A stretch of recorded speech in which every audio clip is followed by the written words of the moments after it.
बिस्मिल्लाहिर्रहमानिर्रहीम। अस्सलामुअलैकुम। आप देख रहे हैं ताज 92 न्यूज़ और मैं हूं नाइला भट्टी। शामिल करते हैं आज की अहम खबर। जमीयत उलमाए पाकिस्तान कराची के जनरल सेक्रेटरी सालार कराची फ़कीर मलिक मोहम्मद शकील कासमी ने कहा है कि मगरिब के इस्लामोफोबिया का जवाब इस्लामी तालीमात को आम करके दिया जाए।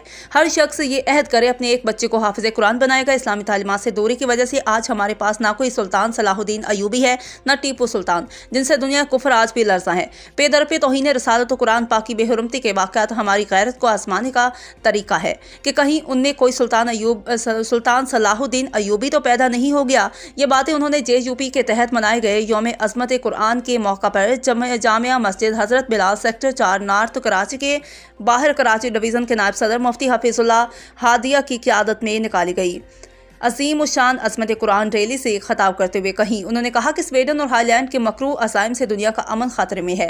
कुरान करीम के बेहुरमती के वाक़यात से आलम इस्लाम रंजीदा हैं, दिलखराश वाक़यात की शदीद मज़म्मत करते हैं। हुकूमत पाकिस्तान से मुतालबा करते हैं कि स्वीडन से तमाम तिजारती और सफारती ताल्लुकात मुनक़ता किए जाएँ। उन्होंने कहा कि अहले सुन्नत वल जमात की वाहिद नुमाइंदा तंजीम जमीयत उलमाए पाकिस्तान ग़ुलबा इस्लाम के लिए कोशा है, मुल्क में निज़ाम मुस्तफ़ा के नफाज की जदोजहद में मसरूफ़ है।